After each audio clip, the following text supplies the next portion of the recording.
Hello and welcome to the Complete Podcast Network. I'm Anthony Wilson, recording from Los Angeles, California. So tonight in Las Vegas, the New York Knicks defeated the San Antonio Spurs 124 to 113 in the final of the NBA Emirates Cup. It marks the first time that the Knicks have won anything since 1999 when they won the Eastern Conference, beating the Indiana Pacers in 6 games. So that's 26 years ago. That's the last time the Knicks got to put on some T-shirts and some hats and lift a trophy, and they were able to do it again tonight. Jalen Brunson was the MVP. He had 25 points. But the Knicks were led by OG Anunoby, who had 28. And they were 2 of 7 Knicks who scored in double figures. The unsung heroes for the Knicks were Jordan Clarkson off the bench. He had 15 points in 27 minutes. Also off the bench, Tyler Kolek had 14 points, 5 rebounds, and 5 assists in just 20 minutes. The Spurs were kind of putting it on them. And then in the third quarter, I think they went up by as much as 10. Wemby went on a heater. And then with the Knicks, they stayed tough, and they kept it close. I think they were down by 4 or 5 at the end of the third quarter. And then in the fourth quarter, they outplayed the Spurs. Of course, the Spurs are a young team, but they're rising quickly. They beat the once thought unbeatable Thunder, handing them one of their second loss of the season. They beat them in the semifinal to make it to the final, while the Knicks beat the Magic. And tonight the Knicks are just a little bit better over a 4-quarter game. And normally I wouldn't do this. I wouldn't be recording on a night like tonight because the Lakers. Normally, obviously, this is the Lakers podcast. Lakers don't play again until Thursday. It's Tuesday. Normally, I only would record, a non-Lakers oriented episode, like once the Lakers are eliminated from the playoffs. But this situation tonight with the Knicks, I was rooting for them tonight. I wanted to see them win. I'm someone who, growing up, I was a fan of New York hip hop. Since I was a kid, my dad used to play Life After Death on the cassette tape. Of course, that's the Notorious B.I.G.'s second album that was released posthumously. And then when I was in high school, even in between, New York is the mecca of hip hop all throughout and since the beginning. And then when I was coming up, of course, remember I'm from Los Angeles, right? As I mentioned, at the start of every episode, recorded from Los Angeles, California. I'm from LA. Never been to New York. Never been. The furthest I've ever been from LA is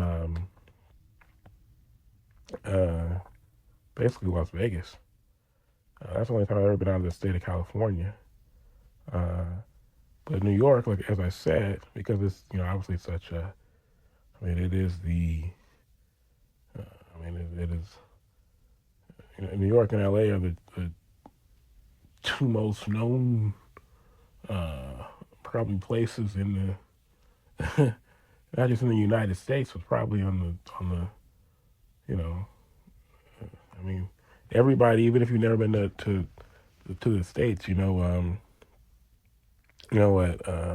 about New York and LA.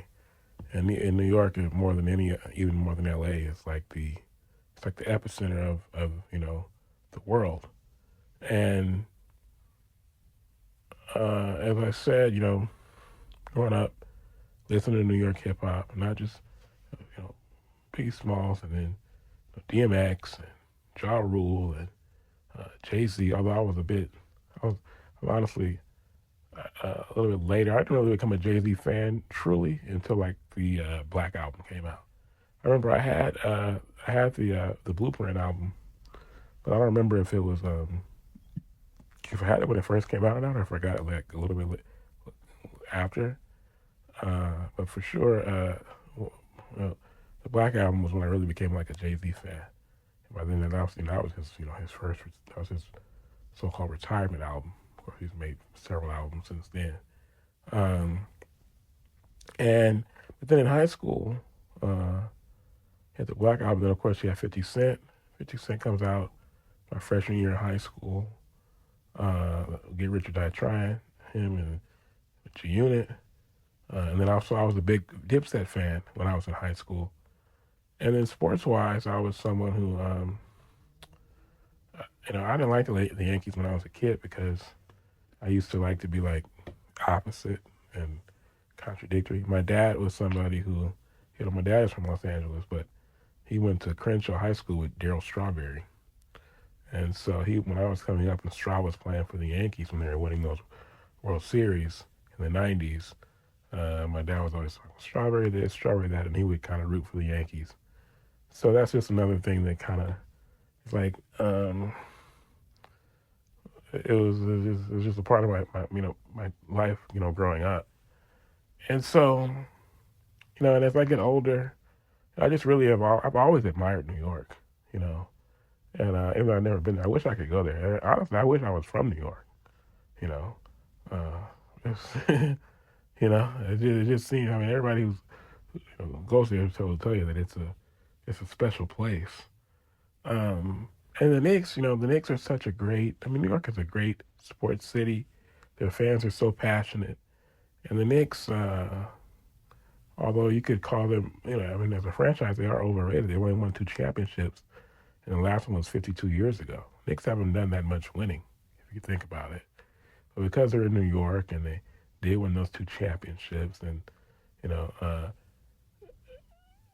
mean, the Lakers are bigger as a brand because they've won so much more. But the Knicks are still probably, the Knicks are a top 3 brand in basketball. The Warriors have come up, but historically, the Lakers, the Knicks, the Celtics, those would be the top 3 brands in the NBA.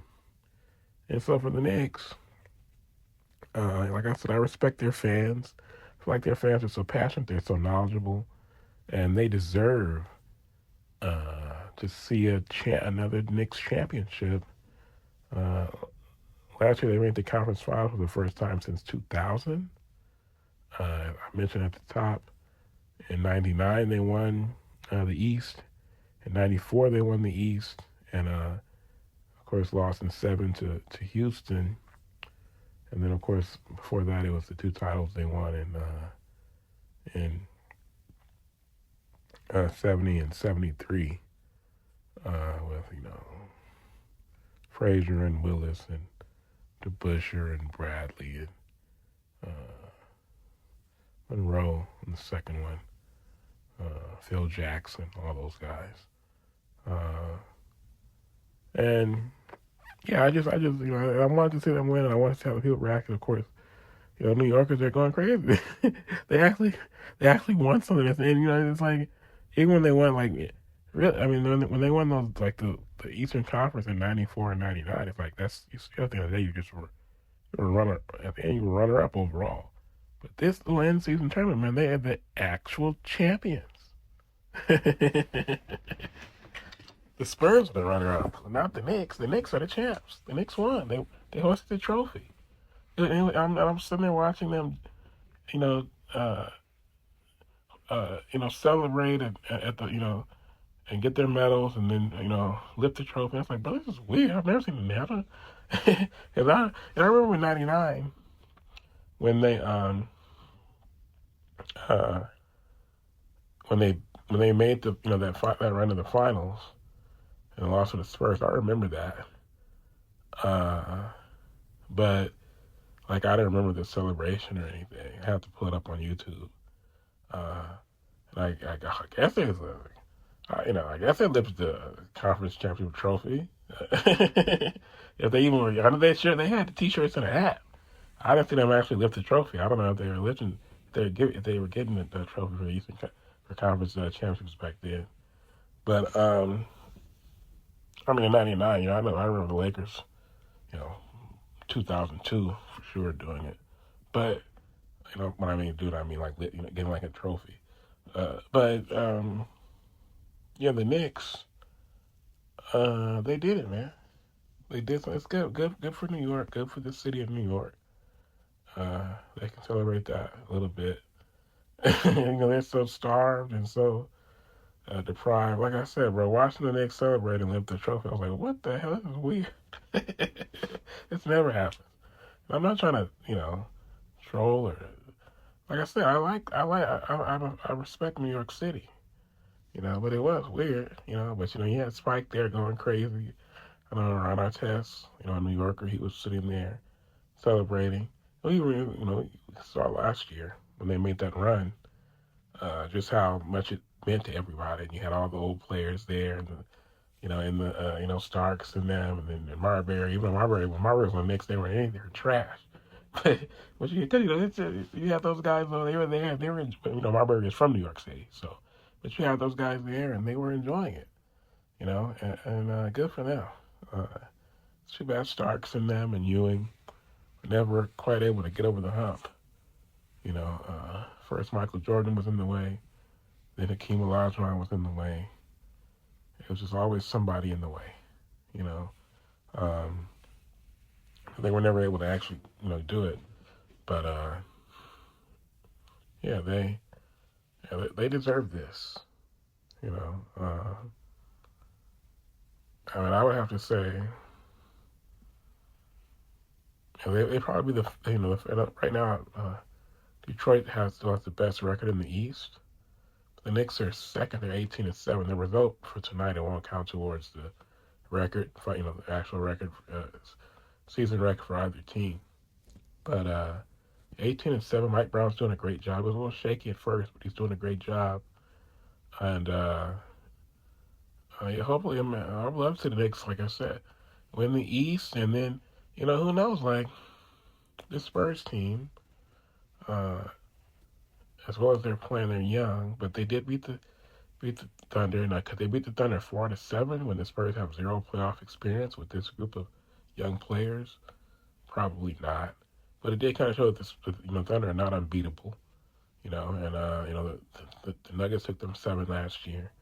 And so if they were able to win the East, which I would say they're probably the favorites to do right now, and get back to the finals and run into, probably wouldn't beat OKC, but who knows? Maybe they could beat, I don't know.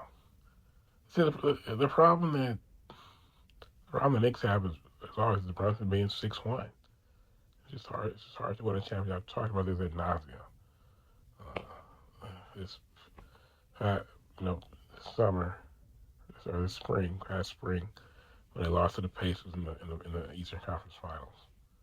It's just hard to do when your best player is that small. So, but yeah, with them winning this, it's probably closed the door on Giannis playing there. Of course, I talked about that also. That possibility, I said a couple times I didn't think that would be the solution. I don't think that would get the Knicks over the hump. So we'll see what Giannis has to do now.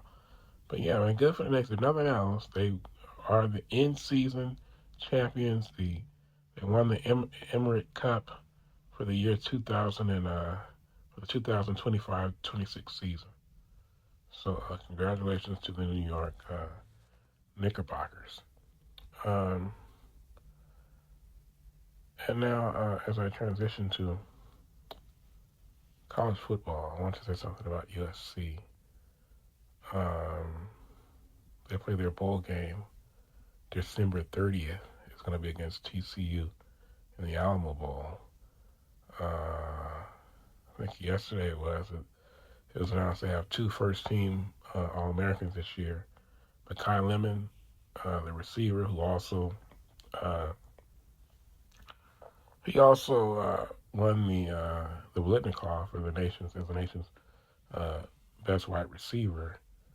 Um, he was first-team All-American, as was Bishop Fitzgerald, the safety.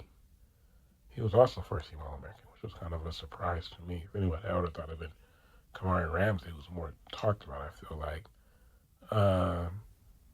In the bowl game, USC will be without Mekhi Lemon, Jacoby Lane, Kamari Ramsey. So Jacoby and Kamari, they've both come out and said already that they will be entering the draft. Mekhi Lemon is just a foregone conclusion. I don't think he announced it yet, but he's going to be entering the draft. And I guess Fitzgerald and so without Lemon, this is just the most notable names. Mekhi Lemon, Jacoby Lane, Kamari Ramsey. That's three guys for sure going to the NFL. And then also Fitzgerald, Lake McCree, Eric Gentry. I guess Fitzgerald is going too. I'm not sure what class he's in. Eric Gentry, I think he's used up all his years, so he has to go to the NFL now. But they're really. I mean, we'll see what happens with that. Tanu Collins, as I said, he's the next man up. He's the next big thing. A receiver, he showed, he's a true freshman this year, and he showed some of the things that he can do. And he's going to have to step up and be that number one guy now going into next season. USC will have a very tough schedule. And, I talked about this before, about, the situation. When I talked about it at the time, it was still unclear what Jaden Mayava was going to do. And that's really what I wanted to talk about here, because, of course, the news came out today that Jaden Mayava will be returning to USC for his senior season. They call it now re-signing. That's what they call it. They call it re-signing now. When the player is going to come back, it's just a complete mess what college football is now. But I digress. I've already talked about it before. But Jaden Mayava, he'll be returning for his senior season, and then the question becomes, well, what does Hassan Longstreet, who I said I feel like he could give USC a better chance next season if you look at that schedule, look at them losing their top two receivers. I don't know, maybe it's just me because I'm not, the video did, perform well, numbers-wise. It's actually like I think it's about my top most viewed solo video that I've done, since my co-host abandoned me. I said that I like Hassan Longstreet, based on the little that we saw from him this year, that he would give USC a better chance when you look at that schedule next year. They got Ohio State coming, they got Indiana. I think Oregon is on the schedule again. So it's a really tough schedule for USC, and Jaden Mayava, I just don't think he's. I guess I'm the only. I know people say that if he he could be possibly the number one pick in the draft in 2027. I just don't see that from Jaden Mayava. I don't see it. When he first took the job, I saw him as like when he first took over for Miller Moss. I kind of reminded me of like a Colin Kaepernick. But I feel like he ran more that those few starts he had last season, and this year he only would pretty much run on like design runs. And as a passer, I just don't see the did he play well? Yeah, but he also had two guys who were gonna Mekhi Lemon will be a first round pick. Jacoby Lane would be, I don't know, especially when going the first 3 rounds of the draft. And he had two guys who was of course, you can't take away from a guy for, having good receivers to throw to. He goes to USC, you expect him to have that. But I don't know. I guess I don't see as much as other people see. And with them losing their top two receivers, and Tanuka is very talented, but he's to this point he's just showed flashes, right? He's not really a proven number one receiver. Um, as well as he played against Oregon. Like I said, I feel like he's the next big time, big thing, but he still has to show that he can produce over, you know, over a 13 game, 12, 13 game schedule. Um, without Makai Lemon on the other side, and without Jacoby Lane out there to, take some of the pressure off of him. Like I said, I'm not backtracking now. I already said I think the guy's the next big thing, but I just feel like going into the next season, um, it would help a lot if USC had a quarterback and who I feel is the more dynamic option of the two, and that being Hassan Longstreet. But and it would really suck. I mean, like back when I was coming up, guys didn't. If you transferred, you had to sit out a year. Now you don't. You know, so a kid like Longstreet these days, kids don't sit and wait. You know, uh, so I mean, if USC is able to hold on to him and keep him, he redshirted it last year, and and he's able to stay. If they're able to get him to stay and be content just taking the job over in 2027, that would be amazing. But I don't know. I probably wouldn't. I don't know. That's just not the way it works these days. When it used to be, guys would sit and wait for their turn. It's a different day. You know, he gets paid out of the way, but it's just I don't know. We'll just have to see what happens. But I definitely think it'll be interesting to see if he's still here in the fall. Yeah, that would be amazing.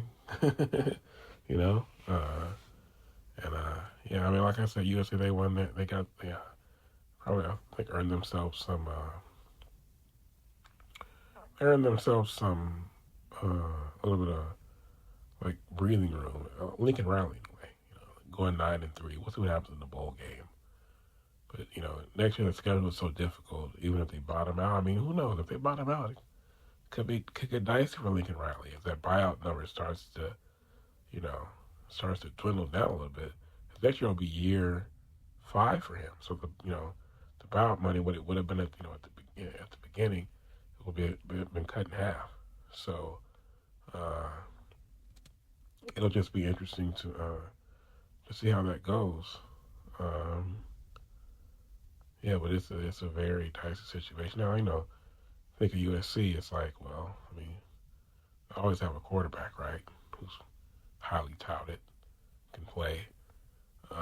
When have they not? And then Lincoln Riley, when has he not had a talented quarterback? But yeah, it's gonna be interesting to see, what happens with that situation. Um, and then just right here at the end, I wanted to say something about just a word or two about Bud Crawford because he announced his retirement today at the age of 32 and 0. He retires with a record of 42 and 0. Champion in 5 weight classes and the only 4 division ring champions. The only guy to win the ring championship, the ring title in 4 different weight classes. And I can see where Bud Crawford, after there's someone who spent his whole career chasing the type of big fight and big payday and big glory that he got against Canelo Alvarez. It's like, bro, he worked his whole life for this, and he finally got that. He finally got that big check. And I'm not sure how much he ended up getting. Of course, he was already rich, being one of the the best well, not just one of the best pound for pound fighter of his era. But of course, the Canelo money, but that was life changing money. So he just decided that, well, I don't need this anymore. You know, I don't need this anymore. I'm rich. I'm super rich now. So he decides to step away. Of course, the question is, Bud Crawford, he strikes me as the type of guy who probably, the rare boxer who's good with his money. He seems like a very grounded individual. Um, so, maybe this really is it. If it runs out of money, of course, it happens all the time. You know, fighters retiring and unretiring is just par for the course in boxing. So we'll have to see what happens. But he is the best fighter of his era. I said before that I think that he's 5'8".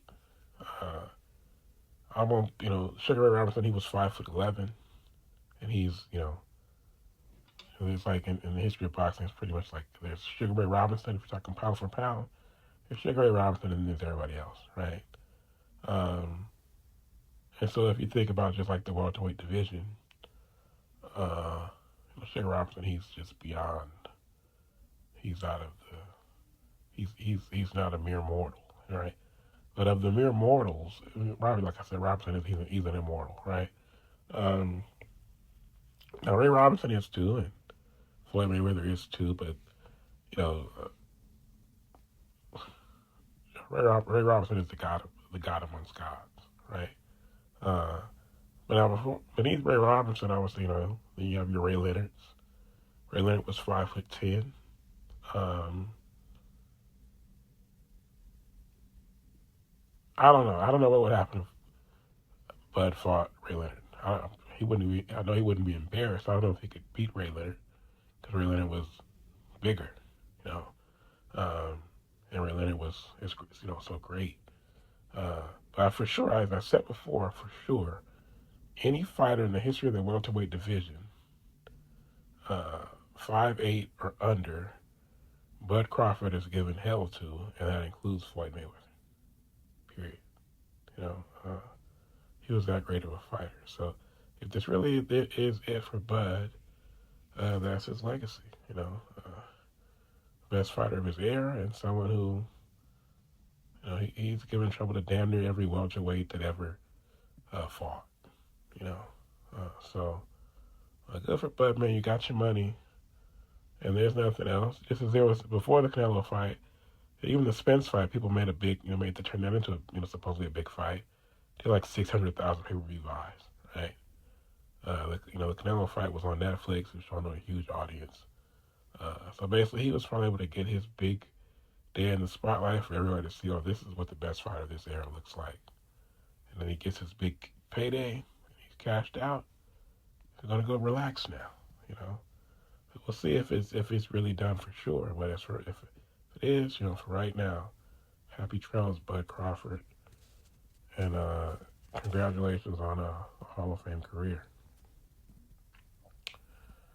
All right, so before I get out of here, just a reminder to hit that subscribe button next to the Complete Podcast Network and to follow the show on Twitter and Instagram at TC Pod Network. You can also send feedback and mailbag questions to Complete Lakers Podcast at gmail.com. I am out.